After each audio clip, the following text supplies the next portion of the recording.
Well, this is why we keep saying don't get too worked up over losses and, don't get too high off of wins either. The Blue Jays beat the Atlanta Braves 6-3. They moved to 10-8 on the year.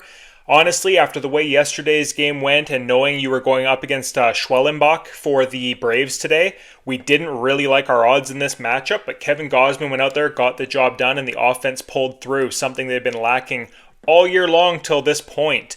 That quick strike ability. So we'll get into the recap now, but first make sure to drop a like and subscribe to the channel if you're enjoying the content. It'll help us grow. I greatly appreciate it. Anyways, let's get into the recap. So first inning, Kevin Gausman's out on the mound, and you're hoping to see a good showing today after what Easton Lucas did yesterday. He gets a line out off of Harris, and then Riley takes him deep. It was, I believe, an 11-pitch at-bat. I'll double-check that. Yeah, 11-pitch at-bat, and it was a splitter low and away that Riley just goes with, rides to the opposite field, and puts out. And you're wondering, at this point, why can't our hitters do this, and is this going to be a repeat of yesterday? Luckily for us, Gausman settles in. He gets through the inning there without any further damage, and Schwellenbach gets through the first inning as well. Guerrero Jr. walks, Santander singles. You're thinking you might get something going with one out. Jimenez then strikes out, and Kirky grounds out to second, which is about the most predictable thing you can see in baseball at this point in time. Hopefully he gets it rolling. Gausman settles down in the second, has a clean inning. Schwellenbach is cruising himself. And we fast forward to the bottom of the third when Alan Roden leads off with a double to left field, and he had a great game tonight. Bichette then lines out to right, but Roden's able to move up, and that turned out to be very valuable. And that's some of that situational baseball where it doesn't look like much in the moment, but it ultimately leads to a run as Vladdy Guerrero Jr. chops one to the third baseman. Third baseman jumps up, barely snags it, turns and fires home, but Alan Roden with the good sprint speed gets in, makes a good head-first slide. He's safe under the tag, and Guerrero Jr. is, of course, safe at first as the throw went home. So 1-1 ball game. Santander then flies out, and Jimenez grounds out to second base. So you were hoping for some more, but at least we've drawn even. Fourth inning now, Gausman gets Murphy to fly out, Albies to pop out, Baldwin singles to left before White lines out. So again, 1-1. Schwellenbach settles right back in, 3 up, 3 down. Then in the bottom of the fifth, Miles Straw, how good has this guy been? He singles to center to lead us off, and then Alan Roden. First pitch he sees is a hanging curveball, a little bit inside, but basically middle, and he smokes it to right field, an absolute no-doubter. His first career home run makes it 3-1 Blue Jays, and we are feeling good about ourselves at this point, the way Kevin Gausman's been going. Bichette follows that off with a double to left. Guerrero Jr. then walks, and Anthony Santander. Finally, I know he's hit a home run before, but this was one of the ones where it was absolutely no-doubter, absolute moonshot. He pulls it to right field. 409 feet. Bichette score, Guerrero Jr. score, 3-run shot, 6-1.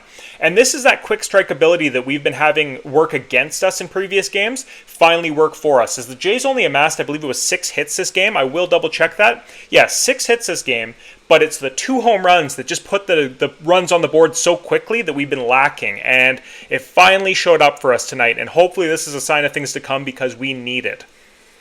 Jimenez then flies out, Kirky grounds out, Wagner grounds out. And Will Wagner is another guy that really needs to get it going. His glove is not good enough at third base. He made a couple of mistakes there tonight where he doesn't necessarily make the error, but he had a double play ball, debatably, and he threw it kind of in the ground over to Jimenez, and Jimenez had to scoop it out and make a nice play just to get the force out at second. And if he's not hitting, it becomes a liability having him in the field. Anyways, top of 6. Riley flies out to lead it off before Matt Olson hits a no-doubter himself. 412 feet to center field. He got all of it. It was a no-doubter off the bat. But hey, it's a solo bomb, so it's 6-2 Blue Jays still. And it remained 6-2 all the way up until the 9th, when Ozzie Albies leads it off with just a mammoth home run himself. It was only 373 feet, but it was another one of those ones where right off the bat you're like, oh, yeah, that one's gone. He pulled it to right, no doubter, 6-3, and then they end up keeping it there. So then he gets Baldwin to line out, White flies out, Dela Cruz singles, and Allen pops out, completing the game at 6-3. And again, Blue Jays win. Great comeback from yesterday. Hopefully you still win the series tomorrow. We have no idea what we're going to get out of Strider. I am going to go over the box score here real quick and just give some thoughts. Bo Bichette, 1 for 4. He had an all-right game. He was pretty upset towards the end of it. He had a couple missed opportunities there where he figured he had some good pitches and missed them. He'll figure it out. He's still batting .295 on the year, so great stuff out of him. Vladdy was unable to get any hits, but he did work 2 walks, so he had an all-right game himself. Still waiting on that home run power to pop through. We do need more of him. Santander had an absolutely massive game, though. The 2 hits and the 3 RBIs is what we needed, and that big home run. I don't care if he bats, 220 on the year. We expect a lot of swing and miss. We expect a low average, but it's those timely home runs that we need out of him. We need to be seeing more of this, and hopefully this is a sign of things to come, as I said earlier. Jimenez 0 for 4. He's still really struggling. Kirky 0 for 4, again, another guy that's struggling. Basically, the entire lineup, as I mentioned, there were only 6 hits. Miles Straw got on once, and then Alan Roden with the 2 for 3 night with the big home run that we really needed that got the ball rolling for the offense in this one.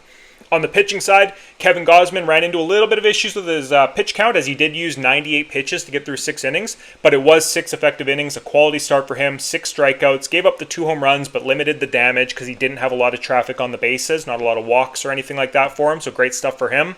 Flaherty came in, looked a little bit shaky, but he did settle down and get 2 outs and only gave up a walk. Sandlin finished that inning off. Brendan Little came in. I don't know if he threw a strike that whole inning, but he got a lot of swings. It was great stuff out of him. A lot of pitches, his sinker and his curveball, he was spiking. But hey, they were swinging at it, so why not keep it going? And then Chad Green, as I say, gave up the home run, but out and got the job done. He let up 2 hits, one of them being the home run. A little bit shaky, took him 20 pitches, but you know what? He got the job done, kept it 6-3, and like I say, Blue Jays win. They're 10-8. They're moving on up. The Yankees also won today. One thing I will highlight as well is Addison Barger made his regular season debut for 2025 as he went 0 for 4.